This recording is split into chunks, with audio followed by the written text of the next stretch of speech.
Hello दोस्तों, नमस्कार। मैं रामराज भंडारी आप लोगों के एक बार से फिर से स्वागत करता हूं।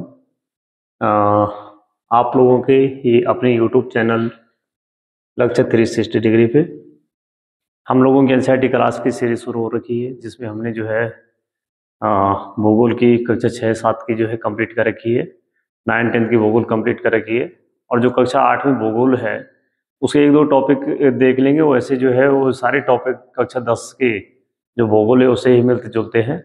उससे मिलते जुलते नहीं, उससे ही वही टॉपिक कक्षा 10 में, लेकिन कक्षा 10 में विस्तृत रूप में है।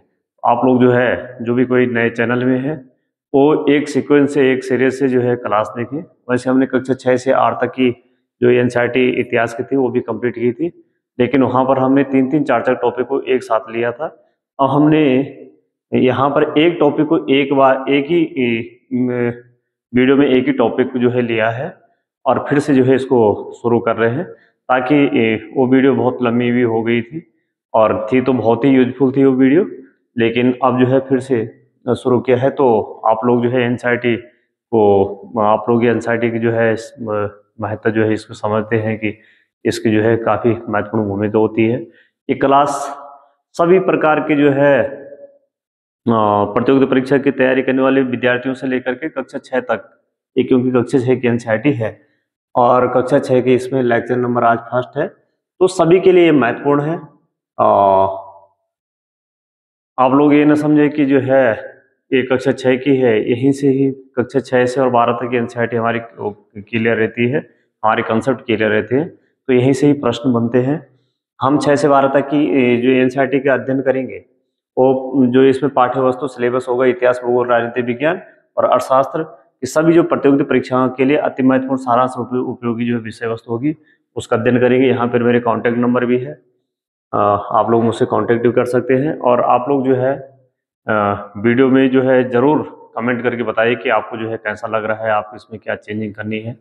और कोशिश ये रहेगी कि हम जो है एनसीईआरटी के अतिरिक्त भी जो अतिरिक्त फैक्ट बनते हैं जो परीक्षक दृष्टि से, उनको लेके भी चले। तो आप लोगों को जहाँ पर भी अच्छा लगे, हमने जो है पूरी जो हमारे पास एनसीईआरटी किताब है जो हम उसे खोलेंगे तो पूरा जो है उसे पढ़ना है। फिर उससे जो है बहुत सारी कहानियाँ हैं, उतनी कहानी ना पढ़ करके हम जो है यहाँ पर बहुत ही संक्षिप्त में उसको लाया गया, उसको जो है सरल किया गया है, जो हमारे परीक्षक के लिए महत्वपूर्ण होने वाला है। तो सीधे शुरू करते हैं। अब टॉपिक इसमें है आज का, प्रारंभिक कथन क्या, कब और कब, कहाँ और कैसे। तो हम इतिहास को पढ़ रहे हैं। इतिहास में हम कक्षा 6 में प्राचीन भारत का इतिहास पढ़ते, कक्षा 7 में मध्यकालीन भारत का इतिहास पढ़ते और कक्षा 8 में हम जो है आधुनिक भारत का इतिहास पढ़ते हैं। तो इतिहास में जो है हम जो भी पढ़ते हैं तो उसमें जो है बीते हुए समय के से संबंधित हम पढ़ते हैं कि जो घटनाएं घट चुकी है, जो बीत चुका है समय, उससे संबंधित पढ़ते हैं। तो जब बीत चुका है तो उससे संबंधित हमारे मन में, और कक्षा 7 की जो है ये पहला टॉपिक है, तो पहला टॉपिक एक तरफ से जो है इसका एक इंट्रोडक्शन है कि इतिहास जो हमें कक्षा 6 में पढ़नी है उसका एक इंट्रोडक्शन है। प्राचीन भारत का इतिहास पढ़ने उसका इंट्रोडक्शन है। तो हमारे दिमाग में ये प्रश्न होता है, कोई भी घटना घटती है, हमारे साथ भी घटती है, तो हम यही पूछते हैं कि जो है कहाँ हुआ, क्या हुआ, कब हुआ, कैसे हुआ। ये सारे प्रश्न रहते हैं हमारे दिमाग में। तो इसी प्रश्नों को उत्तर देने के जो है जो इतिहास है, इन्हीं प्रश्नों को उत्तर देता है इतिहास। तो हमारे जो बीत चुका है अतीत, पाठ्य पुस्तक का नाम अतीत है, अतीत फर्स्ट का हम अध्ययन करते हैं। तो इसमें जो बीत चुका है उसका अध्ययन जब हम करते हैं तो यही प्रश्न हमारे दिमाग में उड़ते हैं, सामान्य सभी के दिमाग में उड़ते हैं। अब यहाँ पर हम जो है प्रारंभिक कथन में कब, क्या, कहाँ, कैसे हुआ, ये सारे जो है, और हम अपने इतिहास को और अपने पूर्वजों के इतिहास हम जो है प्रारंभ से देख रहे हैं। प्रारंभ जहाँ से जो है मानव जाति का उद्भव हुआ, विकास हुआ, उद्विकास हुआ, वहाँ से देख रहे हैं। तो कहाँ से जो है मानव जाति जो है आई, किससे जो है किसी दूसरे जीव जंतु से आई है, या सीधे मानव के रूप में उद्विकास हुआ है। तो यहाँ पर कहा जा रहा है कि लाखों वर्ष पहले से लोग नर्मदा नदी के तट पर रहे हैं। नर्मदा नदी मध्य प्रदेश से निकलती है। मध्य प्रदेश में जो है अमरकंटक है, विंध्य पहाड़ियाँ मध्य प्रदेश में। तो आप लोगों ने विंध्य श्रेणी जो है और सतपुड़ा श्रेणी ये सब जो है पढ़ी होगी। और यहाँ पर हम देखेंगे तो यहाँ पर जो है विंध्य श्रेणी है, ये विंध्य श्रेणी है, यहाँ पर जो है ये सतपुड़ा श्रेणी है। और विंध्य और सतपुड़ा के बीच में हम थोड़ा जो है और भी, क्योंकि प्रेक्षक दृश्य महत्वपूर्ण होने वाला है, तो विंध्य और सतपुड़ा के बीच से ही इन दोनों जो ये पहाड़ियां हैं, इन दोनों पहाड़ियों के बीच से जो है नर्मदा नदी,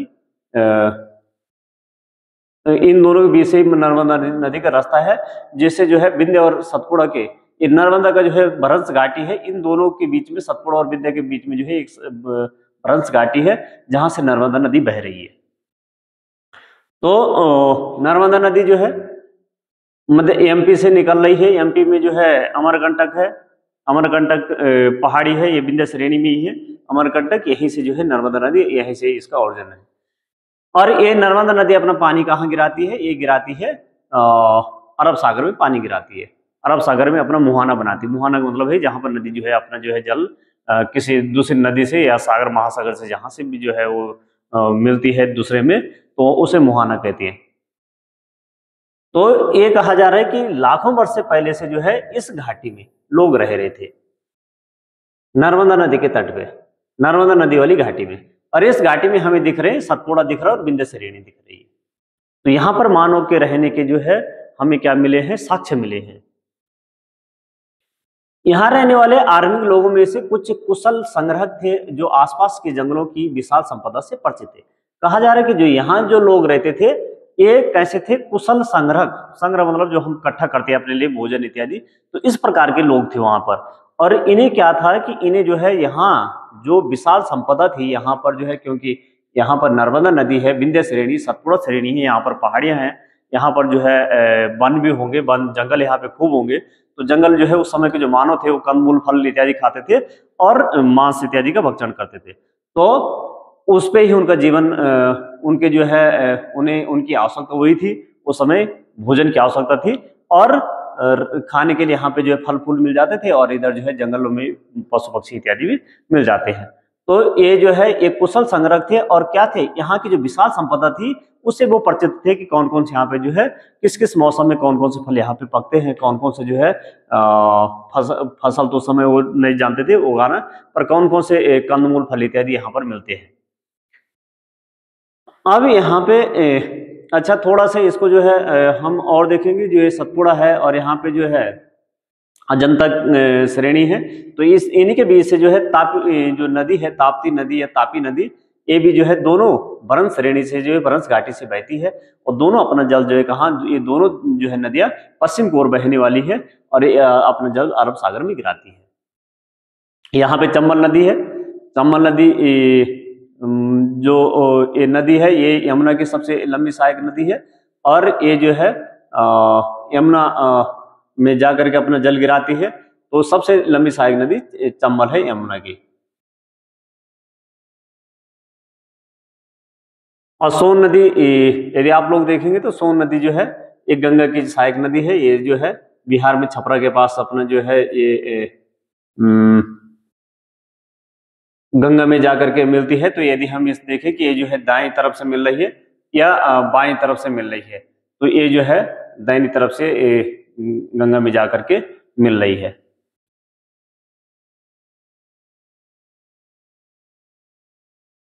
अब इसमें आगे देखते हैं कि उत्तर पश्चिम के सुलेमान और किरथर पहाड़ी क्षेत्र में कुछ ऐसे स्थान हैं जहां लगभग 8000 वर्ष पूर्व स्त्री पुरुषों ने सबसे पहले गेहूं तथा जौ जैसी फसलों को उपजाना प्रारंभ किया। तो भारत के जो है, भारत का जो उत्तर पश्चिम कहा जा रहा है, तो उत्तर पश्चिम में यहाँ पे बताया जा रहा है कि कौन सी है, किरथर और सुलेमान पहाड़ियां हैं, किरथर और सुलेमान पहाड़ियां। तो किरथर और सुलेमान पहाड़ियों में कहा जा रहा है ये भारत के जो है ये भारत का जो मानचित्र हो गया है, ये भारत का मानचित्र हो गया है। तो कहा जा रहा है कि इसके उत्तर पश्चिम में, उत्तर ऊपर के लिए हो गए, इधर जो है पश्चिम हो गए, तो इस तरफ के लिए सुलेमान और किरथर।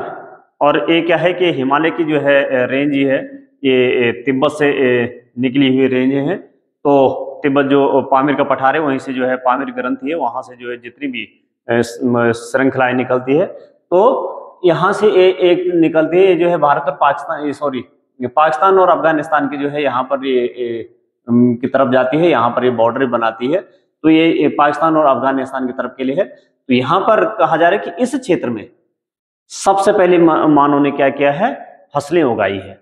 इस क्षेत्र में सबसे पहले यहाँ फसलों उगाने का साक्ष्य मिले हैं। और कहाँ पर ये फसलें उगाने का साक्ष्य मिला है, तो मेहरगढ़ वहां पर एक स्थान है। आगे हम पढ़ेंगे कि मेहरगढ़ में सबसे पहले जो है मानव ने कृषि करना प्रारंभ किया था।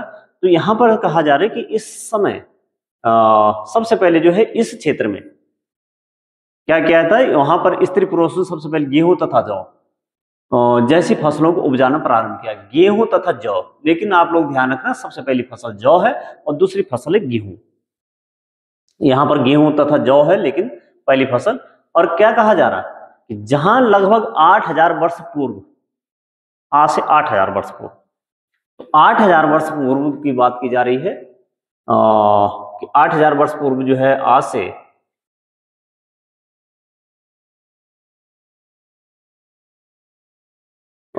यहाँ पर लोगों ने क्या कर दिया, कृषि प्रारंभ कर दिया। उस समय के मानव ने, उन्होंने भेड़ बकरी और गाय बैल जैसे पशुओं को पालतू बनाना शुरू किया। ये लोग गांव में रहते थे। अब यहाँ पर क्या कर रहे हैं, कृषि कर रहे हैं। तो कृषि के लिए क्या करना पड़ेगा, उस समय एक जगह पे रुकना पड़ेगा, क्योंकि उस समय जो है जो आदमी जो है ये मानव थे, ये क्या होते थे कि जो है एक जगह से दूसरी जगह घूमते रहते थे। और घूमने फिरने के इनके जो है कारण थे उसके, क्योंकि एक जगह पे फल फूल इत्यादि वो खत्म हो गए, तो उन्हें जो है उसके लिए अपनी भोजन के लिए दूसरी जगह जाना पड़ता था। या वहां पर जहां पर वो जानवर है वो वहां जो है उस क्षेत्र के कम हो गए, वहां से भागे, तो उन्हें भी जो है उस कारण में उन्हें दूसरी जगह जाना पड़ता था। कहीं पे जो है ऐसी समस्या आ गई कि पानी की समस्या आ गई। बरसात में सभी जगह पानी होते, लेकिन जो है बरसात खत्म हो गई, गर्मियों के मौसम आ गए, तो उस क्षेत्र में पानी सूख गया, तो तभी दूसरी जगह जाना पड़ेगा, क्योंकि पानी बहुत जरूरी है। तो ये लोग जब जो है वहां पर रह रहे हैं और वहां पर खेती कर रहे हैं, तो ये क्या करेंगे, अब वहां पर जो है उस समय के मानव भेड़ बकरी और गाय बैल जैसे पशु को पालतू बनाने जो है ये शुरू कर देंगे। और सबसे पहले इन्होंने जो है जंगली कुत्ता, सबसे पहले जो है जो बनाया था वो कुत्ता है, और कुत्ते में भी जो जंगली कुत्ते की प्रजाति है वो बनाया था। अब यहाँ पर इनको पालतू बनाना शुरू किया। उत्तर पूर्व में गारो तथा मध्य भारत में विंध्य पहाड़ियां कुछ ऐसे क्षेत्र थे जहां कृषि का विकास हुआ। कहा जा रहा है कि कृषि का विकास, एक तो हमने जो है पश्चिम उत्तर में देखा, वहां पर कृषि का विकास हो रहा है, किरथर और जो है सुलेमान हिल्स जहां पे है। उसके बाद जो है हम देख रहे हैं कि उत्तर पूर्व में गारो, तो गारो आप लोग देखेंगे तो गारो खासी जयंतिया, गारो खासी जयंतिया कहाँ पर है, गारो हिल्स जो है मेघालय में है। तो मेघालय में जहां पर जो है सबसे ज्यादा यहीं पर जो है बारिश होती है, खासी वाले क्षेत्र में, जहां पर चेरापूंजी और जो मासिनराम है वो वहीं पे है। तो यहाँ पर गारो खासी जयंती, ये तीनों पहाड़ियां हैं, और वहां पर तीनों पहाड़ियों के नाम पे वहां पे जनजातियों के नाम भी है। तो यहाँ पर कहा जा रहा है कि यहाँ पर जो है उत्तर पूर्व में गारो में यहाँ पर कृषि शुरू हुआ। सबसे पहले हम देख रहे हैं कि 8000 वर्ष पूर्व कहाँ पे, पश्चिम उत्तर भारत के जो भारत के पश्चिम उत्तर वाला क्षेत्र है वहां पर। उसके बाद जो है हम उत्तर पूर्व में देख रहे हैं गारो में, और मध्य भारत में कहाँ पे, विंध्य के कुछ अन्य क्षेत्रों में भी जहाँ कृषि का विकास हुआ, यहाँ पर भी जो है लोगों ने कृषि, नहीं लोग जो है स्थायी जीवन जो है, अस्थायी की जगह जो है स्थायी जीवन जीने लग गए। जहाँ सबसे पहले चावल उपजाया गया वह स्थान विंध्य के उत्तर में स्थित है। अब कहा जा रहा है कि सबसे पहले जो चावल उगाया गया, तो विंध्य के उत्तर की तरफ हम देखेंगे, तो विंध्य के उत्तर की तरफ क्या है, गंगा यमुना का मैदान। तो यहां पर जो है गारो हिल्स है, गारो पहाड़ियां, यहां पर कहा जा रहा है यहां पर भी कृषि हुई है। यहां पर भी जो है विंध्य श्रेणी में भी इधर भी कृषि हुई है, और इस श्रेणी में भी जो है इस क्षेत्र में भी कृषि हुई है। तो कहा जा रहा है कि जो सबसे पहले जहां चावल उगाया गया है, ये कहाँ उगाया गया है, ये जो विंध्य श्रेणी के जो है, ये विंध्य का जो है उत्तर वाला क्षेत्र है, इस तरफ उगाया गया है। तो ये गंगा जो नदी का मैदान है, इस क्षेत्र में गंगा यमुना के जो मैदान है, यहाँ पर जो है सबसे पहले कृषि उगाए, कृषि की जो है यहाँ पर चावल की खेती सबसे पहले की गई। तो विंध्य के उत्तर में स्थित है। लगभग 4700 वर्ष पूर्व सिंधु तथा उसकी सहायक नदियों के किनारे कुछ आर्मिंग नगर फले फूले। हम जो है अभी जो ये पहला पार्ट है, ये इंट्रोडक्शन है, कि हम इन चीजों के बारे में पढ़ेंगे, और ये एक को बताया जा रहा है कि ये जो है ऐसा ऐसा हुआ है, और इनके बारे में हम जो है आने वाले लेक्चरों में पढ़ेंगे। तो कहा जा रहा है कि 4700 वर्ष पूर्व सिंधु तथा उसके सहायक नदियों के किनारे कुछ आर्मिक नगर फले फूले। अब आज से 4700 वर्ष पहले लगभग, एग्जैक्ट डेट तो जो है नहीं मिल सकती, लगभग भी मिलेगी क्योंकि कुछ साक्ष्यों के आधार पर मिलेगी। तो कहा जा रहा है कि इसकी सहायक नदियों के, अब जो है सिंधु और सिंधु की जो सहायक नदी है, सिंधु तथा उसके सहायक नदियों के किनारे कुछ आर्मिक नगर फले फूले। अब आर्मिक नगर कहाँ पे फल फूल रहे, हम देख रहे हैं पश्चिम उत्तर जो है क्षेत्र में, वहां पर क्या हो रहा है, वहां पर सबसे पहले जो है मानव क्या कर रहे हैं, कृषि कर रहे हैं, कृषि कर रहा, फिर वहां पर क्या हो रहा है, पशुपालन कर रहे हैं, वो पशुपालन कर रहे हैं स्थायी रूप में। अब वहां पे जो है अपने घर बार बनाएंगे, वहां पे जो है कुछ रहने के लिए झोपड़ियां इत्यादि बनाएंगे। जब वहां पर कुछ रहने के लिए बनाएंगे तो वहां पर क्या हो जाएगा कि उस क्षेत्र में, जो वो क्षेत्र है सिंधु और सिंधु की सहायक नदियों का पश्चिम उत्तर वाला क्षेत्र, तो वहां पर उस क्षेत्र में क्या हो जाएगा कि लोग जब वहां पर स्थायी रूप में रहने लगेंगे तो वहां पर जो है क्या हो जाएंगे, पहले ग्रामीण बस्तियां बनेंगी, फिर वहां पे नगर। तो सबसे पहले नगर जो फल फूल रहे हैं, और जो है आज से 4700 साल पहले, तो 4700 साल पहले जो है नगर फल फूल रहे हैं आज से। और यदि हम जो है ईसा पूर्व के हिसाब से देखें, ईसा मसीह के जन्म के हिसाब से देखेंगे, तो हमारी एनसीईआरटी जो है जो आधार वर्ष मान के चलती है वो 2000 मान के चलती है, 2000। तो 2000 को आप 4700 में से घटा देंगे तो आ जाएगा 2700। तो 2700 साल, ये 2700 ईसा पूर्व, फिर हम ईसा पूर्व में लिखेंगे। तो 2700 ईसा पूर्व में जो है कहा जा रहा है कि इस समय लगभग, तो एक कौन से नगर हो गए, जो है सिंधु घाटी सभ्यता जो हम पढ़ते हैं, हड़प्पा मोहनजोदड़ो की जो है हड़प्पा की सभ्यता हम पढ़ते हैं, तो वही वाले नगर ये है। तो इस समय जो है ये नगर फल फूल रहे हैं।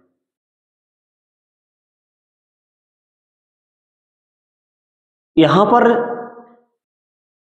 एक तो हमें अपने कॉन्सेप्ट क्लियर करने हैं, जिसकी जो है इतिहास में समझ में नहीं आता है, यहाँ पर बिल्कुल बेसिक से बताया जा रहा है, कक्षा 6 की एनसीईआरटी है, प्रारंभ से बताया जा रहा है। और हम जो है यहाँ से जब शुरू करेंगे तो हमें जो है हमारी समझ जो है धीरे धीरे धीरे धीरे विकसित हो जाएगी, और हमारी सब चीजें जो है हमारी पकड़ में होगी। तो आप लोग जो है देखते रहे, आप लोग जो है मेरे साथ रहिए, और पूरे कॉन्सेप्ट के साथ इसको जो है वो समझाया जाएगा। कहीं पर भी आप लोगों को कोई दिक्कत नहीं आएगी, आपको जो है इतिहास जो है बहुत आसान सब्जेक्ट लगेगा। तो यहाँ पर गंगा और उसके सहायक नदियों के किनारे तथा समुद्र तटीय इलाकों में नगरों का विकास लगभग 2500 वर्ष पूर्व हुआ। अब कहा जा रहा है कि सबसे पहले तो 4700 साल पहले तो कहाँ पे हुआ, जो सिंधु है उसके सहायक नदियों की, यानी जो है पश्चिम उत्तर वाला क्षेत्र है, वहां पर हुआ। उसके बाद जो है कहा जा रहा है कि गंगा और उसकी जो सहायक नदियां हैं, यहाँ पर जो है आज से 2500 साल पहले, 4700, वो तो पहले वाले तो 4700 साल पहले, फिर उन नगरों के जो हमने देखा कि सिंधु घाटी जो सभ्यता है उसका विनाश भी हो जाता है, वो जो है खत्म हो जाती है। किस प्रकार का, किस कारण से वो उतनी बड़ी सभ्यता खत्म होती है, इनकी उसके लिए जो है बहुत सारे जो है कारण बताए जाते हैं, लेकिन वो जो हम उसमें बाद में देखें। यहाँ पर कहा जा रहा है कि गंगा के किनारे पे जो है बहुत बाद में, गंगा वाले क्षेत्र में 2500 वर्ष पूर्व, आज से 2500 वर्ष पूर्व, तो 2500 वर्ष पूर्व। अब 2500 वर्ष पूर्व यदि हम एनसीईआरटी के हिसाब से देखें, आधार वर्ष यदि ये न दिया जाए कि 2500 वर्ष पूर्व और सीधे जाए कि ईसा पूर्व में, तो ईसा पूर्व में क्या हो जाएगा, ध्यान रखना आप लोग, आधार वर्ष 2000 है, ईसा मसीह के जन्म से लिया जाता है, जो आज जो हम जो है गिनती करते करते 2024 में पहुंच गए। तो 2000 को लिया गया है, तो जो है यदि इसमें 2500 में से 2000 घटा देंगे तो 500 आ जाएगा।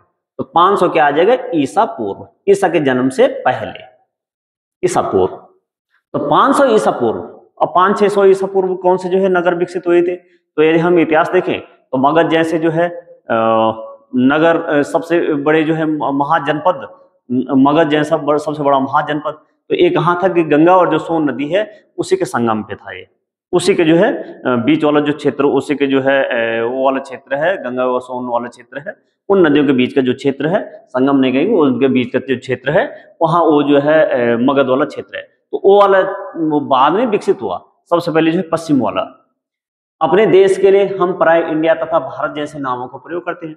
अब हमारे देश के लिए जो है कोई कहता है हिंदुस्तान, कोई कहता है जो है हम कहते कितने नाम बताओ, पर्यायवाची बताओ, भारत के कौन कौन से पर्यायवाची है, तो हिंदुस्तान है, इंडिया है, और कोई जो है सब सेंधो कह देता है, और जो है और भी वो नाम होंगे, आर्यवर्त कह देते हैं। तो कहा जा रहा है कि हमारे देश के लिए पर्याय इंडिया तथा भारत, और ये जो है इसमें है संविधान के जो आर्टिकल 1 है उसमें भी इन्हीं दो का वर्णन किया गया है कि भारत को जो है इंडिया और भारत और इंडिया दोनों नाम से ही जाना जाएगा। तो इंडिया शब्द इंडस से निकला है। अब इंडिया शब्द जो निकला हो इंडस से निकला हो। इंडस क्या है, एक जो है जो सिंधु नदी है उसको इंडस रिवर कहते हैं। तो इंडस से निकला है, जैसे संस्कृत में सिंधु कहा जाता है और संस्कृत में इसे सिंधु कहते हैं। लगभग 2500 वर्ष पूर्व उत्तर पश्चिम की ओर से आने वाले ईरानियों और यूनानियों ने सिंधु को हिंदोस अथवा इंडोस, इस नदी के पूर्व में स्थित भूमि प्रदेश को इंडिया कहा। अब कहा जा रहा है, यहाँ पर थोड़ा सा जो है टाइपिंग थोड़ा सा जो है मिस्टेक हो रखी है, उसको जो है आप लोग इग्नोर कीजिए। तो कहा जा रहा है कि लगभग 2500 वर्ष पूर्व, जब पश्चिम से जो है भारत में व्यापार बहुत प्राचीन समय, 2500 वर्ष पूर्व यानी 500 ईसा पूर्व, तो 500 ईसा पूर्व जो है हम जो है देखते हैं कि 300 ईसा पूर्व में तो सिकंदर का आक्रमण में हुआ था। उससे पहले जो है हमारे जो यूनानी है, अरब वासी है, उनसे तो हमारे जो है व्यापार बहुत पहले से है। ये जो यूरोप वासी आए तो बहुत बाद में आए हैं। जो ईस्ट इंडिया कंपनी आई, जो है फ्रांस कंपनी आई, डच आई है, पोलैंड कंपनी, पुर्तगाली आई है, ये तो बाद में आई है। लेकिन इनसे पहले हमारे जो है व्यापार जो है किनसे थे, जो यूनान के थे, यूनानी थे, और जो है ईरानी थे, इनसे पहले थे। तो यही लोग आते थे व्यापार करने के लिए, और जो है जमीन के रास्ते से ये व्यापार करते थे। कहीं जो है समुद्र वाला रास्ता भी मिलता था, और फिर जो है ये उस समय जो आपका जो है लाल सागर है और भूमध्य सागर है, जो उसमें सुएज नहर है वो भी नहीं बनी हुई थी। ये तो बहुत बाद में 1956 में बनी है, इसका राष्ट्रीयकरण हुआ है। और उससे पहले जो वास्को डी गामा ने भारत के नए मार्ग की खोज की, तो वो जो है 1498 में की, वो तो हम लोग जानते हैं। तो यहाँ पर कहा जा रहा है कि उससे पहले, ये तो प्राचीन समय की बात है, ईसा पूर्व की बात है। उस समय जो लोग आते थे ये क्या थे, ये जो है ईरान से आने वाले और यूनान से आने वाले। तो ईरानी लोग आते थे, फिर यूनान तक जो है, ये यूरोप तक भी अपना ये जो यहाँ का जो सामान है उसको बेचते थे। यहाँ के जो मखमल है, यहाँ की जो रेशमी वस्त्र है, उनको बेचते थे। तो बल्कि चीन ने तो एक जो है रेशम मार्ग ही विकसित कर रखा था, पूरा रेशम मार्ग, और रेशम मार्ग जो है पूरा उस पर चीन का नियंत्रण था। लेकिन यदि भारत में देखें तो कुषाण समय में कुषाणों को जो है उस पर नियंत्रण था। तो यहाँ पर देखेंगे कि ये लोग क्या करते थे, जब ये यहाँ से व्यापार करने के लिए आते थे, तो मान के चलिए कि ये जब पश्चिम वाले क्षेत्र से आते थे, क्योंकि वो हमारे भारत के हिसाब से तो पश्चिम में है, तो जो ये भारत है, इधर इस तरफ भारत है, इधर से लोग आ रहे हैं व्यापार करने के लिए। यहाँ बीच में नदी थी, ये नदी बड़ी नदी थी, उन नदियों में सबसे जितनी नदियां उन्हें मिलती थी सबसे महत्वपूर्ण नदी थी। उस नदी को देख करके आश्चर्य, वो नदी उनको पार करनी मुश्किल हो जाती थी। उस नदी को आश्चर्य से जब पूछते थे वहां के स्थानीय लोगों से, तो ये क्या करते थे कि वहां के स्थानीय लोगों से जब जिस नदी को पूछते थे कि कौन सी नदी है, तो वहां के स्थानीय लोग जो है उसे कहते थे सिंधु। और ये लोग जो है उच्चारण सही नहीं कर पाते थे, तो सा का जो है जो प्रोनाउंस करते थे, जो उच्चारण करते थे, हा में करते थे। तो सिंधु को जो है हिंदू कहते थे, हिंदू। सिंधु नहीं बोल पाते थे, हिंदू कहते थे। अब जब इसको हिंदू, तो अब इन्होंने सोचा, इन्होंने जो है जिसको ये बोलना सिंधु चाह रहे थे लेकिन हिंदू बोलते थे, तो इसको जो है इसको नदी को इन्होंने सिंधु कहा, और इससे इधर वाले क्षेत्र को इन्होंने इसी के आधार पे हिंदुस्तान कह दिया। स्थान तो हम जानते हैं, स्थान, हिंदुस्तान, सिंधु का हो गए हिंदू, हिंदुस्तान हो गए। तो अब जो है सिंधु को जो है जब इन्होंने, जो ईरानी हैं और ये जो है जब वहां जाते थे व्यापार करने के बाद जो है यूनान इत्यादि में, और जब वहां पर जो है उसका वर्णन करते थे, बताते थे, तो ये जो है वहां पर जो है जब हिंदू कहते थे, तो ये जो है हिंदोस, या उन्होंने जो है उसका फिर जो है थोड़ा सा शब्दों का, हम भी कहीं जाते हैं और कुछ जो है दिमाग में पूरे से नहीं रहते, तो ये जो है हिंदोस अथवा इंडोस हो गए। फिर हिंदू का जो है इंडोस हो गए या हिंदोस, इन्होंने इस प्रकार के उच्चारण कर दिए। और इस प्रकार जो है तब इंडोस कह दिया इन्होंने, तो इंडोस जो है ये कहते थे अपने उच्चारण में। तो यहाँ की जो भूमि है जिसको अभी जो है हिंदुस्तान कहते थे, इस भूमि को इन्होंने जो है यूनानियों ने इसे कह दिया इंडिया। भारत का नाम प्रयोग उत्तर पश्चिम में रहने वाले लोगों के एक समूह के लिए किया जाता था। अब कहा जा रहा है कि भरत नाम का प्रयोग यहां पर जो है उत्तर पश्चिम वाले क्षेत्र में भरत जन बसता था। भारत के जो है हम उत्तर पश्चिम वाले क्षेत्र देखेंगे तो यहाँ पर जो है एक भरत जन बसता था। ये बार बार जो है यहाँ पे जो है वर्णन आ रहा है उत्तर पश्चिम की, तो ये बहुत महत्वपूर्ण उस समय के हिसाब से है। तो यहाँ पर जो ये हमारी सिंधु नदी है और ये जो है ये भारत में इंटर कहाँ से, आप लोग ध्यान रखना, भारत में इंटर जो है कश्मीर वाले क्षेत्र से नहीं कर रही, जम्मू कश्मीर वाले क्षेत्र से नहीं, लद्दाख वाले क्षेत्र से इंटर कर रही है। लद्दाख में बहती है ये नदी। और इस चलो जब हम नदी रिवर वाला जो है कक्षा 10 में मेरा जो है टॉपिक है, नदी जो है नदियों पे पूरा टॉपिक है कक्षा 10 में, उसको वहां पर देख लेना, वहां पर हम जो है बहुत अच्छे सोचे। तो ये सारी सिंधु की सहायक नदी हो गई, झेलम हो गई, चेना हो गई, रावी हो गई, सतलुज हो गई, ये ब्यास हो गए। और ब्यास नदी जो है कहाँ पे किससे मिलती है, सतलुज नदी से मिलती है। यहाँ पर जो है ये ब्यास कुंड से निकलती है और यहाँ पर यहीं से इंदिरा कैनाल निकाली गई है। तो अब यहाँ जो कहा जा रहा है कि ये सिंधु नदी यहाँ से जो है इस तरफ से आते थे, इस भूमि को हिंदुस्तान कहते थे। यहाँ इस नदी के सिंधु, सिंधु को जो है हो गए हिंदू। और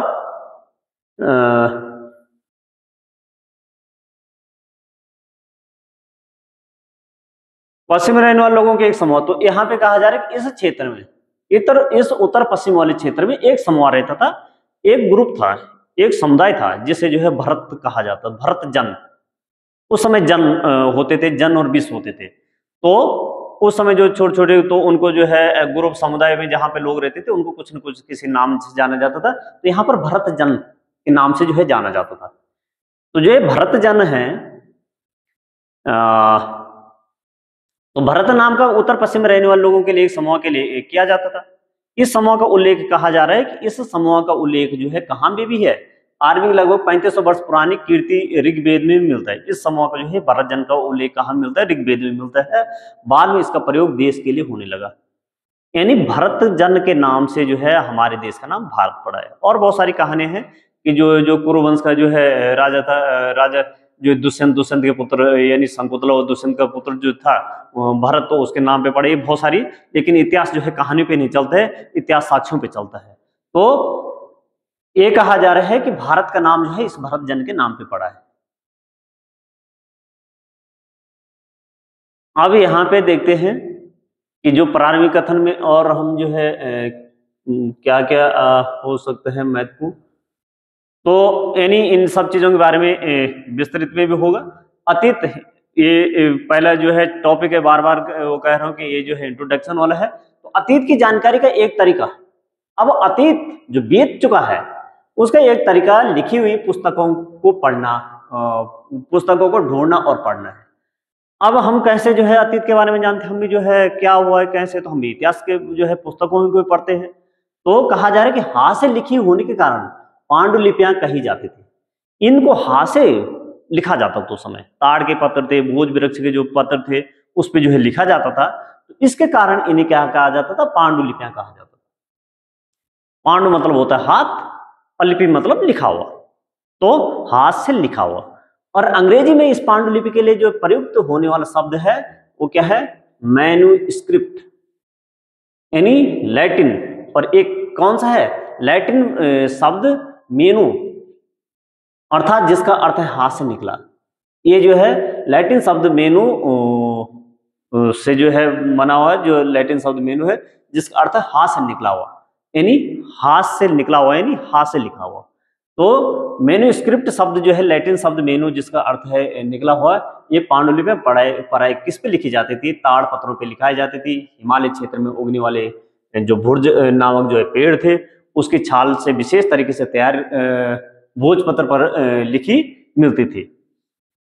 ये पांडुलिपि पढ़ाई कैसे कहाँ मिलती है हमें, तो हमें ये मिलती है मंदिरों में, धार्मिक स्थलों में ही ये रखे जाते थे, क्योंकि जो है जो लिखने वाले विद्वान लोग उस समय जो है ये वहीं पे मंदिरों में या जो है जो आश्रम होते थे, गुरुकुल होते थे, वहां पर जो है ऋषि मुनि रहते थे, वही लोग लिखते थे, वही लोग पढ़े लिखे होते थे, वही जो है विद्या देने काम करते थे। और कहाँ पे? बिहारों में। बिहार का मतलब है कि जो बौद्ध धर्म के जो आवास रहने के स्थल होते हैं उन्हें बिहार कहते हैं। जहां पर बौद्ध धर्म के भिक्षु भिक्षुणी रहते हैं उन्हें बिहार कहते हैं। जहां पर जो है वो जो है पूजा पाठ करते हैं उसे चैत्य कहते हैं। तो ये पांडुलिपि वहां पर जो है प्राप्त होती है, वहां से उनसे मिलती है। इनमें धार्मिक मान्यताओं और बिहारों उस समय जो है उस समय की जो धार्मिक मान्यता थी, उस समय के लोगों जो बिहार थे, राजाओं के जो है जीवन से औषधि और विज्ञान आदि विषयों पर इनसे संबंधित इन पे चर्चाएं मिलती है। महाकाव्य, कविताएं तथा नाटक में से कई संस्कृत में लिखे हुए मिलते हैं, कुछ प्राकृतिक और तमिल में है। अब कहा जा रहा है कुछ समय जो लिखे हुए प्राचीन समय के जो महाकाव्य है, जो नाटक है पुराने समय के, वो अधिक से अधिक तो मिलते हैं किस में मिलते हैं? वो मिलते हैं अधिक से अधिक संस्कृत भाषा में। लेकिन कुछ कुछ जो है प्राकृतिक, जो वहां की जो है उस समय किसी क्षेत्र में वहां पे जो लोकल लैंग्वेज है, प्राकृतिक भाषा है, जो है किसी क्षेत्र में प्राकृतिक भाषा जो है, बिहार के लिए प्राकृतिक भाषा जो है भोजपुरी हो जाएगी। उत्तराखंड, हम उत्तराखंड में हैं तो उत्तराखंड के लिए यहाँ की प्राकृतिक भाषा क्या हो जाएगी? गढ़वाल वाले क्षेत्र में गढ़वाली हो जाएगी, कुमाऊं वाले क्षेत्र में कुमाऊनी हो जाएगी, या अवधि मगधी इत्यादि, ये सब जो है प्राकृतिक भाषा है। और ये तमिल में भी मिलती है, तमिल वाले क्षेत्र में ये तमिल भाषा में मिलती है। प्राकृतिक भाषा का प्रयोग आम लोग करते थे। अब प्राकृतिक भाषा हम जो है यहीं पर समझ गए कि प्राकृतिक भाषा का प्रयोग कौन करते हैं? आम लोग, हम जैसे लोग जो है करते हैं। क्योंकि संस्कृत जो है सभी लोग नहीं जानते। संस्कृत एक तरफ से समझो कि विद्वान लोगों की भाषा है, पढ़े लिखे लोगों की भाषा थी। अब यहां पर जो है एक जो है कुछ चित्र लगा रखे हैं। तो ये तो इस प्रकार से जो है हाथ से लिखी हुई पांडुलिपि थी। ये मैंने ऐसे में लगा रखी, लेकिन इसको जो है हम ऐसे में देखेंगे तो ये ऐसे में जो है मैंने अपनी सुविधा के हिसाब से लगाई है। लेकिन एक जो है सिर्फ दिखाने के लिए कि इस प्रकार से हाथ से लिखी हुई पांडुलिपि होती, तो इसको जो है हम लोग नहीं पढ़ सकते हैं। लगभग 2500 वर्ष पुराना यह अभिलेख, एक अभिलेख मिला है हमें, और एक कहा जा रहा है कि 2500 वर्ष पुराना। और 2500 वर्ष पुराना तो वही हम देखेंगे, तो 2500 वर्ष पुराना मतलब 2000 इसमें से 2250 वर्ष, तो 2000 इसमें से जो है घटा देंगे तो कितना आ जाएगा? 250। तो 250 इत्यादि समय के से 250 ईसा पूर्व के लगभग उस समय कौन थे शासक? उस समय जो है अशोक थे, बहुत ही जो है प्रतापी शासक जो हुए हैं, अशोक महान। तो ये कहा जा रहा है कि अभिलेख कहां से मिला? वर्तमान पाकिस्तान के कंधार प्रांत से। प्रांत इसमें नहीं लिखा, लेकिन कंधार प्रांत में आप कह रहे हो कि कंधार वहां पे एक प्रांत है, यहां से हुआ है, अफगानिस्तान से मिला है। यह अभिलेख अशोक नामक शासक के आदेश पर उत्कीर्ण करवाया। यह अभिलेख इस क्षेत्र में प्रयुक्त होने वाली यूनानी तथा अरामेक नामक दो विभिन्न लिपियों तथा भाषाओं में है। अब कहा जा रहा लिपि, तो हम जानते हैं कि एक जो है लिखने की जो शैली होती है उसे लिपि कहते हैं। तो ये जो है दो लिपियों में है, एक यूनानी और एक अरामेक, दो लिपियों में है अशोक का। जो कंधार अभिलेख है, जो कांधार जो है कंधार प्रांत से जो प्राप्त हुआ है, ये दो लिपियों में है, एक यूनानी, ध्यान रखना आप लोग, एक यूनानी है और एक जो है यही जो है मैंने ये यहाँ पर यही चीज लिखी हुई है। तो यहाँ पर यदि देखेंगे तो ऊपर की साइड के लिए जो इसकी लिपि ये अलग है और नीचे के लिए ये अलग है, तो दो इस जो है लिपियों में ये मिला है। तो अभिलेख का मतलब होता है कि जो कठोर सतह पे उत्कीर्ण करवाया जाता था, लिखा नहीं जाता था, उत्कीर्ण करवाया जाता था, यानी छेनी हथौड़ों से उसे जो है एक एक अक्षर जो है बनाए जाते थे, तो उसे अभिलेख कहते हैं। अभिलेख का मतलब है कि कठोर सतह पे जो लिखा जा रहा है।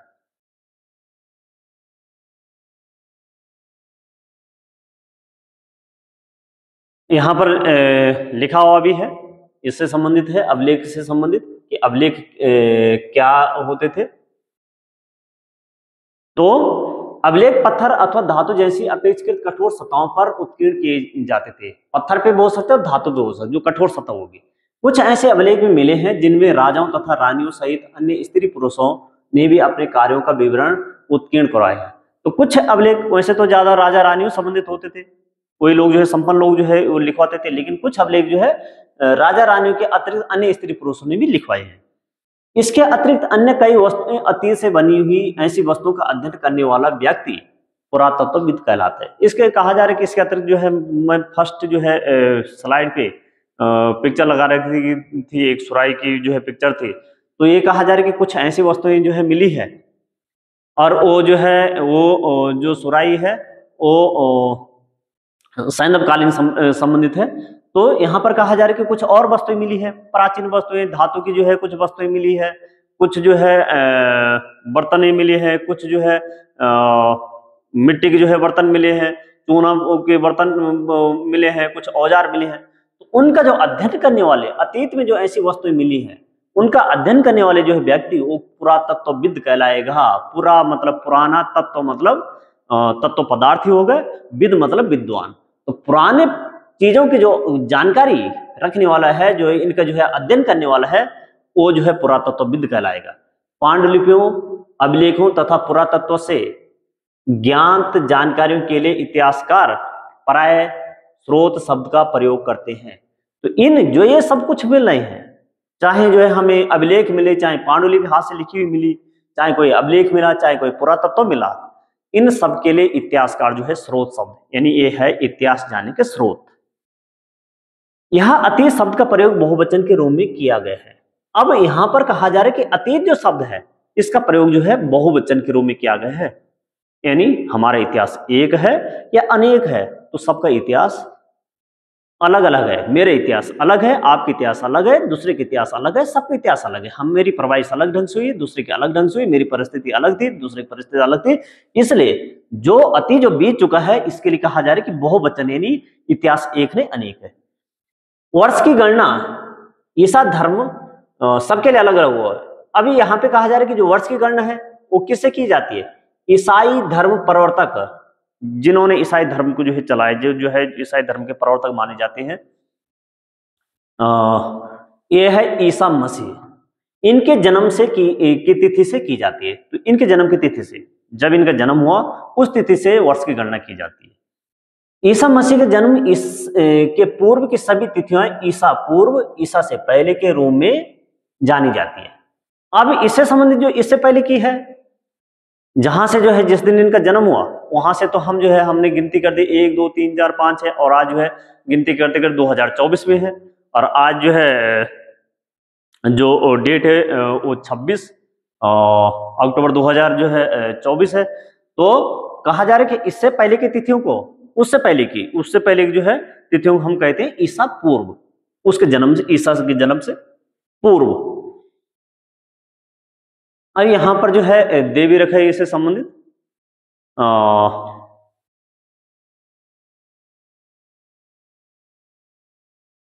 तो समझ लीजिए कि क्या है।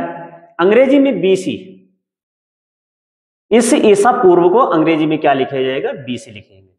इसका तात्पर्य बिफोर क्राइस्ट, ईसा पूर्व होता है, यानी बीसी ईसा पूर्व, बिफोर क्राइस्ट, इनके ईसा मसीह के जन्म से पहले, तो ईसा पूर्व होता है बीसी, बिफोर क्राइस्ट।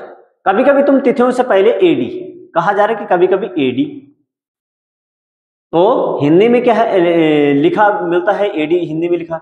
यहां क्या है? एनो डोमिनी नामक दो लैटिन शब्दों से बना है। इसका तात्पर्य ईसा मसीह के जन्म के वर्ष से है।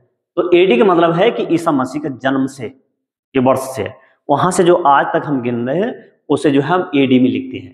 तो एडी और बीसी, तो एनो डोमिनी।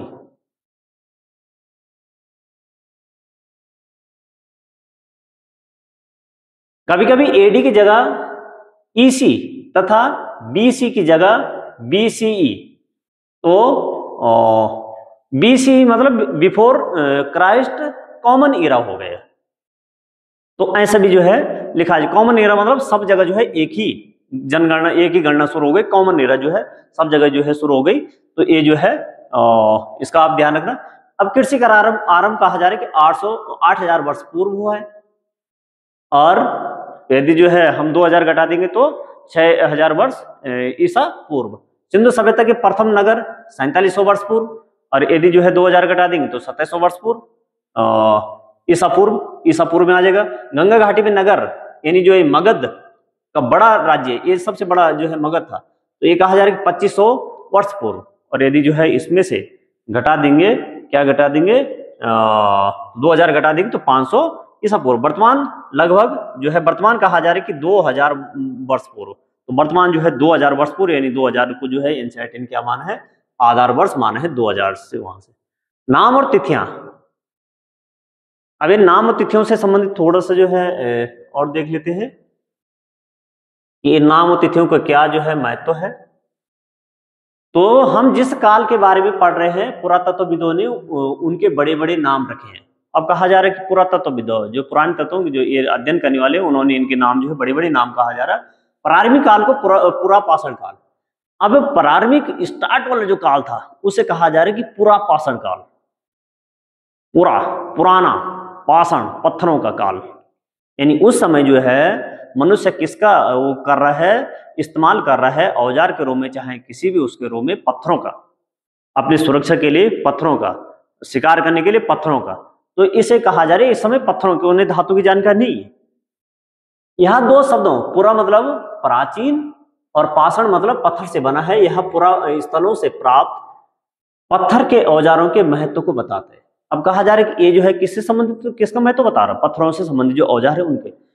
पुरापाषाण काल 20 लाख वर्ष पहले से 12,000 वर्ष पहले के दौरान माना जाता है। पुरापाषाण काल की डेट क्या है, 20 लाख वर्ष से 12,000 वर्ष तक। 20 आज से जो है 20 लाख वर्ष पहले से 12,000 वर्ष तक, 12,000 साल पहले तक यही दौर चलता रहा, पुरापाषाण काल। इस काल में भी 3 भागों में विभाजित किया गया। अब कहा जा रहा है कि इसको भी 3 भागों में बांटा जाता है, एक तो प्रारंभिक है, एक मध्य है और एक उत्तर पुरापाषाण काल है।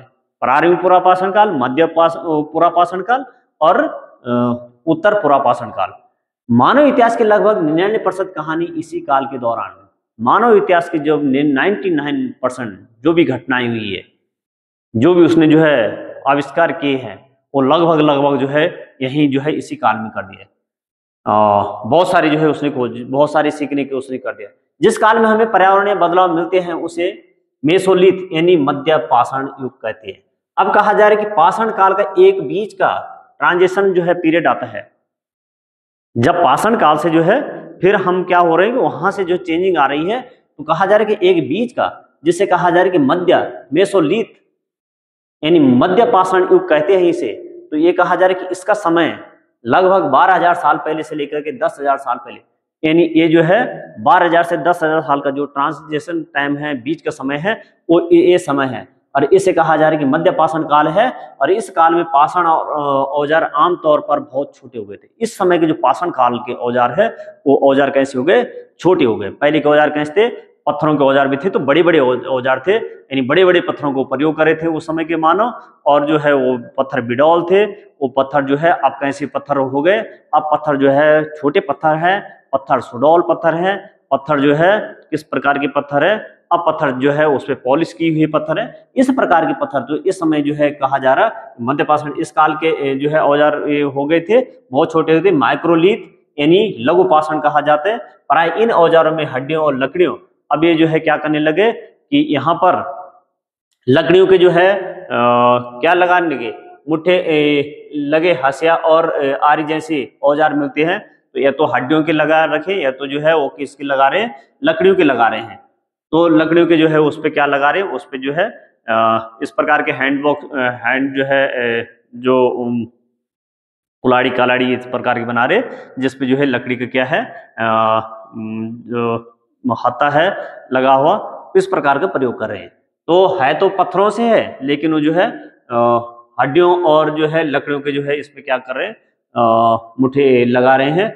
जैसे आम आरे मिले हैं, सात पुरापाषाण युग वाले औजार भी इस दौरान बनाए जाते। तो कहा जा रहा है कि साथ जो है ऐसे नहीं कि पुरापाषाण काल के औजार जो है बंद हो गए थे, वो भी बन रहे थे। तो उस समय के जो हम मानव भी देख रहे हैं कि जो है उस समय जो है नर्मदा नदी के तट पे मानव रह रहे, और ये मानव वहां तो रहते थे कि जहाँ जो है उन्हें जीवन के लिए, वहां खाने पीने के लिए जो है क्या मिले, भोजन मिले, वहां पे जो है और अपनी भोजन आस होता। लेकिन वहां पर यदि अच्छे पत्थर भी है, तो ऐसी जगह भी मानो, वहां पे उनको रहने के आवास मिल रहे हैं, तो वहां पर जो है मानो, यानी जो है वहां पर गुफाएं, कंदराएं इत्यादि मिल रही है, उन स्थानों पे ही मानव ने अपने आवास बनाए। तो इसके साथ जो है चैप्टर वो समाप्त होता है। और बहुत बहुत धन्यवाद, आप लोग जो है इसको जो है अधिक से अधिक लोगों को जो है पहुंचाए। ये जो है ये एनसीईआरटी जो है सीरीज वो चलती रहेगी, और 6 से 12 तक धीरे धीरे मैं इस पे काम कर रहा हूँ। 6 से 12 तक मैं इसको जो है चारों सब्जेक्ट जो है कंप्लीट कराऊंगा। और जैसे जो है ज्योग्राफी जिस अंदाज में पढ़ेंगे, उसी अंदाज में जो है इतिहास को पढ़ेंगे, उसी अंदाज में पॉलिटिकल साइंस को भी पढ़ेंगे, उसी अंदाज में हम जो है इकोनॉमिक्स को पढ़ेंगे। Thank you.